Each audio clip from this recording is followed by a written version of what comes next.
यादव आप सभी लोगों को मेरे YouTube चैनल ट्यूटोरियल मन से स्वागत करता हूं। ये लेट्स नो सीरीज की 12th वीडियो है। इसमें हम लोग वर्डप्रेस फ्रीडम डे के बारे में जानेंगे। यहाँ पर आप लोग पिक्चर में देख रहे होंगे, ये आंख बनी हुई है। ये क्या मतलब सर्विलांस, मतलब कि निगाह रखती है किस पर, प्रेस पर, जो भी इंडिया की चाहे अदर कंट्रीज की, उसके जो प्रेस मीडिया है उन सब चीज़ों पर नज़र रखती है। तो हम लोग अब आगे देखते हैं कि क्या हम लोग इसमें डिस्कस करेंगे।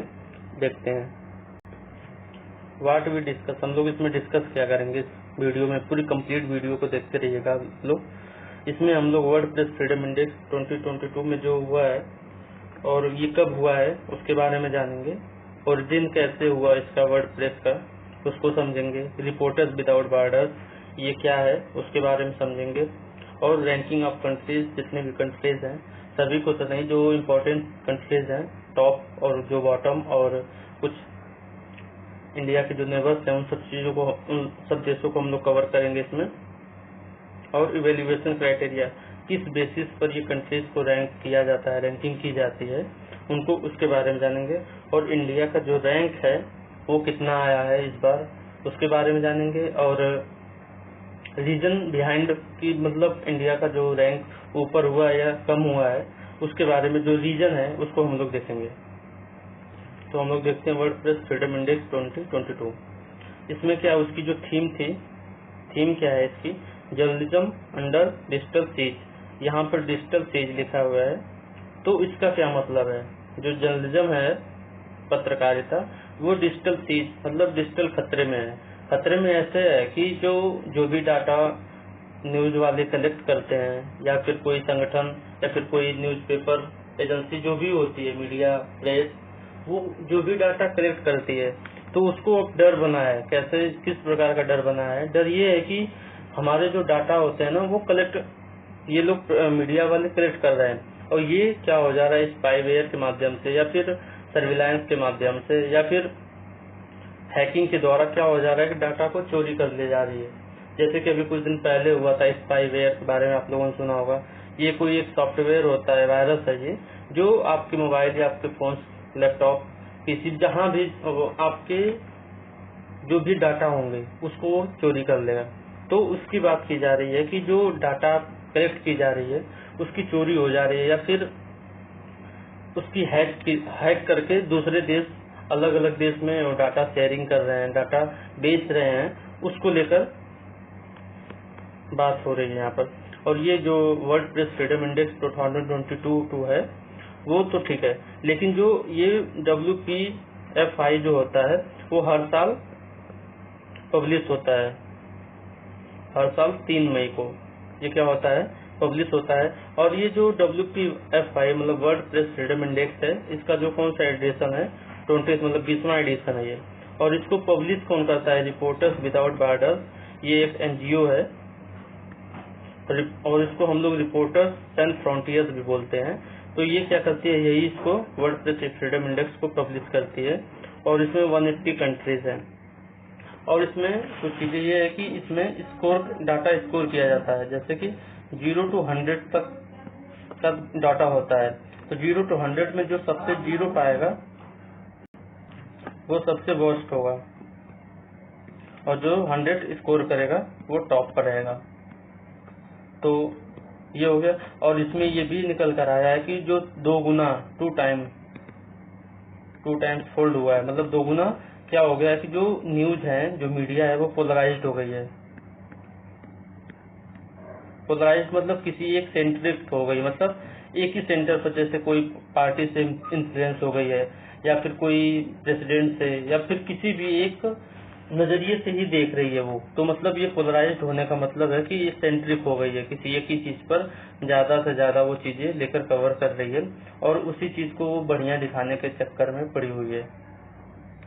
इसका ओरिजिन कैसे हुआ वर्डप्रेस फ्रीडम इंडेक्स के, उसके बारे में हम लोग देखेंगे। कि जो यूनेस्को है उसके रिकमेंडेशन पर 1991 में एक कॉन्फ्रेंस हुआ, जनरल कॉन्फ्रेंस यूनेस्को का, उसके रिकमेंडेशन के द्वारा UNGA मतलब यूनाइटेड नेशन जनरल असेंबली ने 1993 में प्रेस की बात कर दी कि हाँ मतलब एक प्रेस होना चाहिए। और ये यूनेस्को का फुल फॉर्म होता है United National Educational Scientific Cultural Organization. ठीक, तो the day also marks 1991 Windhoek declaration adopted by UNESCO. जो यूनेस्को ये वाला जो डेट है जनरल कॉन्फ्रेंस हुआ था, इसको हम विंडुएक डिक्लेरेशन भी बोलते हैं। विंडुएक डिक्लेरेशन इसलिए बोलते हैं, ये जो कैपिटल ऑफ नामीबिया एक देश है, कंट्री है, उसका ये कैपिटल है, उसके नाम पर ही वहीं पर हुआ था। ये जो डिक्लेरेशन जो समिट हुआ था, कॉन्फ्रेंस हुआ था, ये यहीं पर हुआ था विंडुएक में, तो इसलिए उसको विंडुएक डिक्लेरेशन बोल देते हैं। इट्स एम क्या है, इसका एम क्या, toward the development of free independent and pluralistic press. और इसका जो एम है, लक्ष्य क्या है कि डेवलपमेंट हो प्रेस का और वो स्वतंत्र रूप से और प्लुरलिस्टिक वे में काम करे। रिपोर्टर्स विदाउट बॉर्डर्स, इसके बारे में हम लोगों ने भी चर्चा किया था। इसका जो गठन हुआ था 1985 में इसका गठन हुआ था, और इसका क्या एम है, safeguard the right to freedom of expression.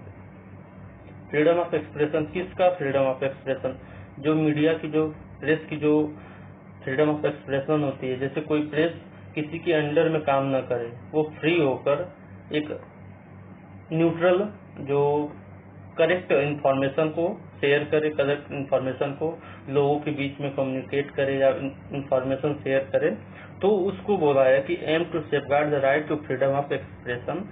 और इसका ये क्या है, एक नॉन प्रॉफिट एंड एनजीओ, मतलब कि नॉन प्रॉफिट एनजीओ को ही हम लोग नॉन प्रॉफिट बोल सकते हैं। जैसे कि ये कोई संस्था नहीं है, वैसे गवर्नमेंट संस्था नहीं है। एनजीओ मतलब नॉन गवर्नमेंटल ऑर्गेनाइजेशन। हम लोग अब आगे देखते हैं इसमें रैंकिंग ऑफ कंट्रीज। तो हम लोग टॉप पर कौन सा है, नॉर्वे, डेनमार्क। टॉप पर, सबसे टॉप पर नॉर्वे है, डेनमार्क है, फिर उसके बाद सेकंड पर डेनमार्क है, थर्ड पर स्वीडन है, फोर्थ पर एस्टोनिया है और फिफ्थ पर फिनलैंड है। ये नॉर्वे लगातार चलता आ रहा है हमेशा से। और जो बॉटम पर है नॉर्थ कोरिया, पिछले साल भी सबसे टॉप पर था, सबसे बॉटम पर था 180, इसकी रैंक आई है। और इस बार भी 2022 वाला जो world press freedom index publish हुआ है, उसमें भी वो 180 ही आया है। रसिया का 155, मतलब 155वां हो गया। इंडिया 150, सोच लीजिए कि मतलब 180 कंट्री है, उसमें से 150 रैंक आ रही है।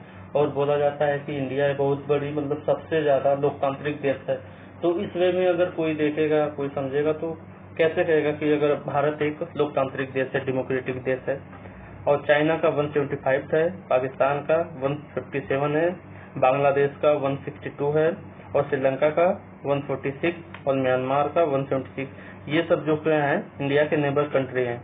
तो इसमें से चाइना भी हो गया, पाकिस्तान भी हो गया, बांग्लादेश भी हो गया, श्रीलंका भी हो गया और म्यांमार भी हो गया। तो सबसे देखा जाए तो जो हमारे नेबर कंट्री है वो 146 श्रीलंका है, वो कहीं न कहीं इंडिया से ज्यादा अच्छा रैंक स्कोर की है। इसका इवेल्युएशन मूल्यांकन कैसे किया जाता है, उसका क्या क्राइटेरिया है। 5 इंडिकेटर्स बोले जाते हैं इसमें, कि 5 क्राइटेरिया रखे गए हैं जिसके द्वारा इसको इंडेक्स दिया जाता है सभी कंट्रीज को। तो पहला क्या है, पॉलिटिकल कंटेक्स्ट। पॉलिटिकल कंटेक्स्ट में मीडिया कितनी फ्री है, कितने स्वतंत्रता से, कितने फ्रीडम से वो काम कर रही है, उसको हम लोग पॉलिटिकल कंटेक्स्ट बोलेंगे। जो भी पॉलिटिकल व्यूज आ रहे हैं या फिर पॉलिटिकल जो एडिटोरियल्स आ रहे हैं, वो कहाँ तक कितने पोलराइज्ड हैं, उन सब चीजों को पॉलिटिकल कंटेक्स्ट बोल रहे हैं यहाँ पर। लीगल फ्रेमवर्क, जो देश का लीगल फ्रेमवर्क, मतलब जो भी कार्य करने की जो है वो क्या हो रही है, सही हो रही है या नहीं हो रही है, वो मीडिया निष्पक्ष तरीके से, पार्शियलिटी मीडिया में न हो, उसको कैसे पब्लिश कर रही है, उसकी बात हो रही है। इकोनॉमिक कंटेक्स्ट में मान लीजिए किसी देश में इन्फ्लेशन आ गया है, भुखमरी आ गई है या फिर बेरोजगारी आ गई है, तो उन सब चीजों को मीडिया प्रेस न कर रहे हैं, मतलब मीडिया उसको पब्लिश नहीं कर रही है। और नहीं तो क्या देश के जो पॉलिसी है उसको और तो और सही ही बता रही है, तो उसको हम लोग इकोनॉमिक्स कंटेक्स्ट बोलेंगे। सोशियो कल्चरल कंटेक्स्ट, सांस्कृतिक कल्चरल, सामाजिक सांस्कृतिक कल्चरल में हो जाएगा। और सेफ्टी, वो कहाँ तक सेफ है मीडिया। जैसे अभी मध्य प्रदेश में मीडिया वालों को नेक्ड कर दिया गया था, शर्ट निकाल कर उनको मारा पीटा गया था। तो कहाँ तक सही है, कहाँ तक मीडिया फ्रीडम में है, उसकी बात हो। ये सब इसकी क्राइटेरिया रखी गई है इसमें। Political context, legal framework, economic context, social cultural context और कंटेक्स्ट और सेफ्टी की बात हो रही है। और हम लोग देखेंगे लास्ट इंडिया का रैंक, भारत का कौन सा रैंक है। इंडिया क्या हो रही है, 8 प्लेस पीछे चली गई, नीचे 142 था 2021 में, अब कितना है 150 आ गया है। कितने साल में, एक साल में इतना ज्यादा अंतर आ गया है, मतलब 142 से 150 हो गई एक साल में। और रीजन क्या है, रीजन बिहाइंड इट ये है वायलेंस अगेंस्ट जर्नलिस्ट। अभी जो बताया ही हूँ कि मध्य प्रदेश में हुआ था जर्नलिस्ट के, और झारखंड में अभी कुछ दिन पहले एक पत्रकार को पीट दिया गया था। तो ये सब चीजों को, और पॉलिटिकली पार्टीशन मीडिया, और जो मीडिया है इंडिया की, आप तो इसमें ज्यादा देख रहे होंगे कि जो इंडिया की जो मीडिया है, बहुत सारे न्यूज चैनल्स ऐसे हैं जो पूरी तरीके से प्रो गवर्नमेंट है, मतलब एक न्यूट्रल वे में सब कुछ बताना चाहिए। लेकिन अब की जो न्यूज एजेंसीज हैं वो केवल गवर्नमेंट की बढ़ाई पर ही लगी हुई है। तो इसलिए यहाँ पर बोला जा रहा है कि पॉलिटिकली पार्टीशन मीडिया, और जो विपक्ष वाली पार्टीज हैं उनको गलत बताना और उन पर ही रिस्पॉन्सिबिलिटी थोप देना, ये क्या है, आज की मीडिया ये काम कर रही है। जो मीडिया का जो मेन वर्क होता है, मेन काम होता है क्या है कि एक इन्फॉर्मेशन, सबसे बड़ी बात है कि जो ट्रू इन्फॉर्मेशन हो वो शेयर करना, लोगों में पहुंचाना एक एक कोने तक, ठीक है। और दूसरा कार्य ये है कि गवर्नमेंट से, जो प्रेजेंट टाइम में जो गवर्नमेंट होती है उसके पॉलिसीज पर सवाल करना। लोकतंत्र का मतलब होता है कि आप सबसे सवाल कर सकते हैं, जो पावर में उससे सवाल कर सकते हैं। तो जो हमारी मीडिया है वो, उसका यही कर्तव्य है कि वो क्या करे, सवाल करे। लेकिन आज की मीडिया क्या कर रही है, पॉलिटिकल पार्टीशन मीडिया। ये रीजन है, मैं ये अपने तरीके से नहीं बता रहा हूँ, ये रीजन दिया गया है, ये मैंने पढ़ा है, समझा है, तब ये मैं बता रहा हूँ आप लोगों को कि ये जो रीजन यही है कि जो अपनी मीडिया है वो पोलराइज्ड हो गई है, कहीं न कहीं किसी न किसी वे में एक पार्टी को लेकर, एक संगठन को लेकर। ये भारत की नहीं बात कर रहा हूँ मैं, भारत के कंटेक्स्ट में नहीं बात कर रहा हूँ, ये हर देश के कंटेक्स्ट में। जैसे रसिया का भी वही हाल है कि 155 हो गया है, और भी जैसे चाइना का है, बांग्लादेश का है, पाकिस्तान का है। तो ये सब चीजें, ये इनको अगर रैंक के हिसाब से देखा जाए तो ये कहीं न कहीं फ्रीडम में नहीं है मीडिया यहाँ की। जैसे नॉर्वे, फिनलैंड, ये सब देश कहीं न कहीं ज्यादा से ज्यादा, यहाँ वहाँ की मीडिया क्या है, बहुत ज्यादा फ्रीडम में। Thank you. और आप लोग इस वीडियो को शेयर करिए, सब्सक्राइब करिए अपने दोस्तों के साथ। Thank you.